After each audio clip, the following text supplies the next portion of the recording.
Hi, my name is Will Austin, and welcome to the Morning Report.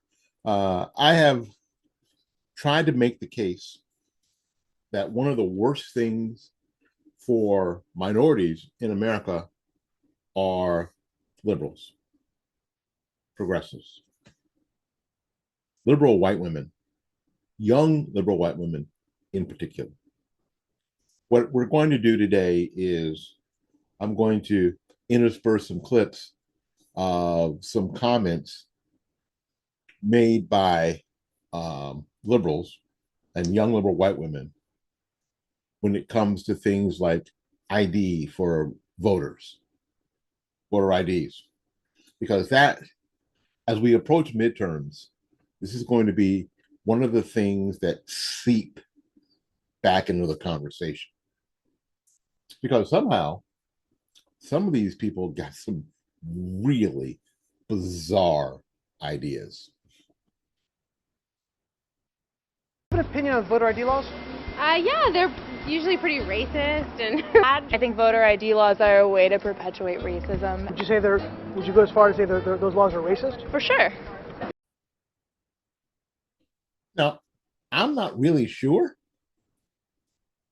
I'm not sure I get the connection that this young lady believes that voter ID laws are a way to perpetuate racism.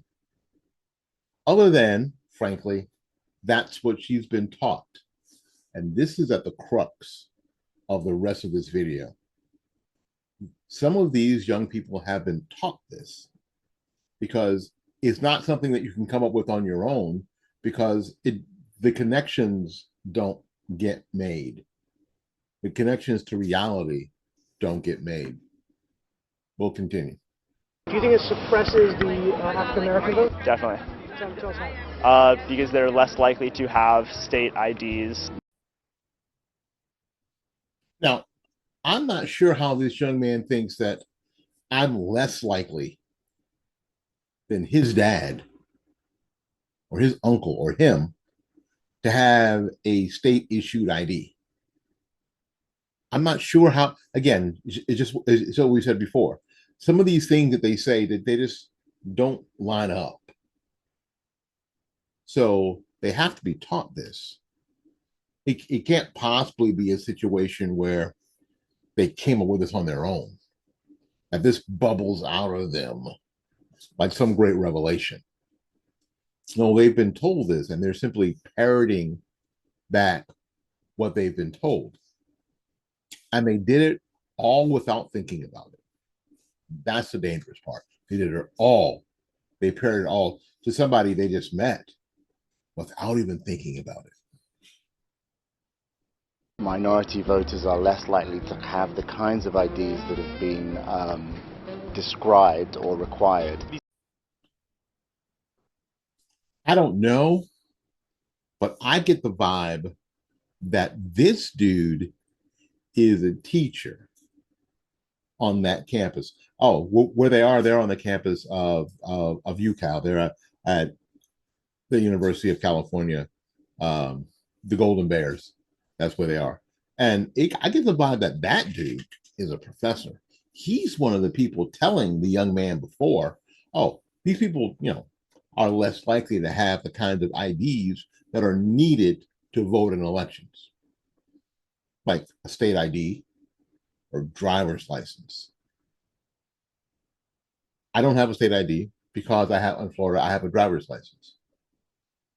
I don't have a passport because I don't freaking go anywhere. Could I get a passport? Sure. But I don't. Because I don't go anywhere. And I don't want to pay the $90 to get one just to have one. There you go. Other IDs, yes. I don't have a military ID because I was never in the military. But I do have a driver's license. And I'm sure that if I needed some sort of ID, I could get one. I don't know where these people get these ideas. I think the teacher gets the ideas because this is the kind of chaos and disharmony they actually want to sell. Let's keep watching. These type of people don't live in areas with easy access to DMVs or other places where they can get identification. If I was there, I would have to ask this young man, where the hell do you think we live? Where do we live? This is sort of reminds me of what Kamala Harris said during the election when we were talking about voter IDs, that we don't live in places where there may be a fax machine. Where do you think we live? Does this young man live in such an insulated environment that he doesn't live around, that wherever he goes, he never sees a minority, he never sees a black person? So he thinks that we must live, I don't know, either in the mountains somewhere, or I'm not sure where the hell he thinks we live, that we don't have access to a damn DMV or something. It's amazing. And these people, and I'll say it that way, want to be taken seriously somehow. And they believe, and they are the true believers. The people who will say this kind of stuff in front of a total stranger on a university campus, they are the true believers. And these are the children who will lead us into the future. What kind of future? Well, Always get IDs you do over the internet. Does that also make it difficult for black people in particular? Yeah, you have to have access to the internet. You have to be able to pay an internet service provider for certain fees. And there's the professor again, because black people, did you know that black people don't have access to the internet? It's too expensive. And black people don't have access to the internet. I don't even know how I'm here on your computer screen or on your phone right now, because I don't have access to the internet. I don't know. I took the bone out of my nose and I planted it in your front yard, and that's how I can get on your internet. Because I don't have access to the internet, because you have to pay fees. And of course, we're too poor, too stupid, too lame to be able to have access to the internet. Again, I don't know for sure, but you do get the vibe that this guy's a teacher, this guy's a professor, this guy's a molder of young minds. Do you? He's leading us into a future. I think that's harder for black people to go online. Well, I feel like they don't have the knowledge of how it works. Which leads to exactly what this young lady has just said. I feel they don't have knowledge of how these things work because they're stupid and they're ignorant and they're childish and they're childlike. And I, as super white woman, liberal white woman, progressive white woman, young, will lead them into the promised land, because I am going to be their protector. I am going to be their savior. This is the world that they are building for some of y'all. This is the cage that they're building for some of y'all. A lot of people have smartphones, but you might not have data. And because we may not have smartphones, because what we got is we got rotary phones that we walk around with, or we go, hey Sarah, could you get us? Could you get me Sheriff Taylor? Because that's what we got. We don't have smartphones that have data. This just leads to this whole idea from the liberal elite that somehow Black people in particular, because that's what they're talking about, don't have the necessary things to be able to function in a modern world. Because your hut is not hooked to the internet. And what they don't know is that people who live in Africa and who live in rural areas, you know what, they may not have running water, but they've got a smartphone. Like, you know, I'm right. But this is the world that some of these people are trying to build, the cage, I'll call it, that they're trying to build for you. You know, when Malcolm X says that the most dangerous thing for Black people in America is a white liberal, he was right. He was absolutely correct. And somehow, when some of y'all hear what these people are saying, these young people are saying, and it bothers me because they're young people,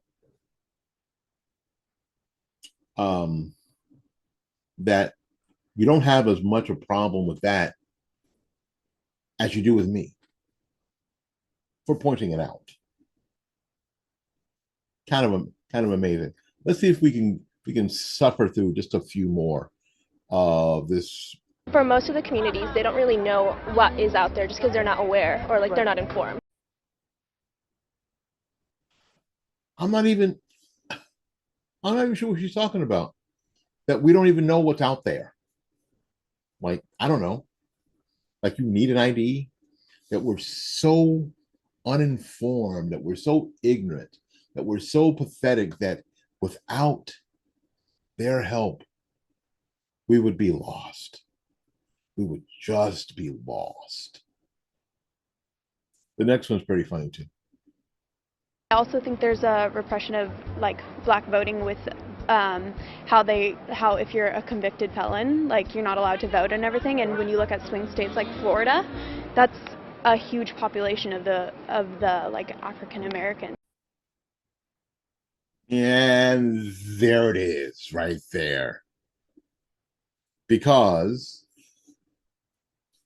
this little girl has decided that what defines African Americans, Black people in America, is criminality.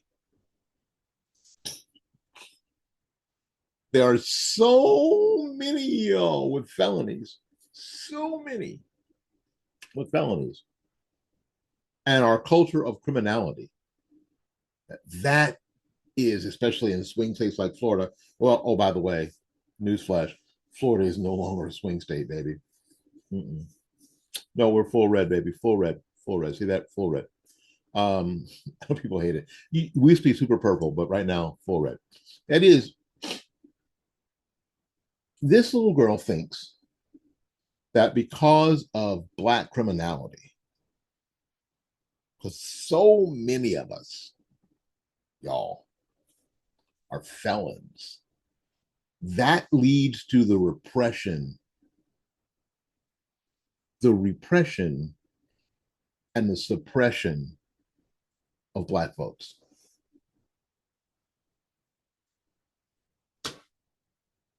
What kind of talk is that? What kind of talk is that? And when you're talking about young people who are college age, college educated, they'll have degrees, they'll go out into the world, and they'll spread these, and they'll continue to spread these ideas to each other, to reinforce it, and the younger people later. What kind of cage are they building for us? What kind of cage are they building for us? My name is Willie Lawson. Please comment. And if you've commented on some of my videos here before, what you already know is that I don't delete comments. Please be reasonable. Please, let's not swear and all that stuff, because I have people who I care about read the comments. So children are, because children, even Black children, have access to the internet. So if we could be as adult and reasonable as possible, but yeah, write what you want, because people do. My name is Willie Lawson. This has been the Morning Report. Morning Report is a production of fightbackmedia.com, fightbackmedia.com, fightbackmedia.com, and fightbackmediatv.com. Until we see you again, go out there and learn something, love somebody. And for goodness sakes, y'all take care of yourself. We will see you when we see you. Bye-bye now.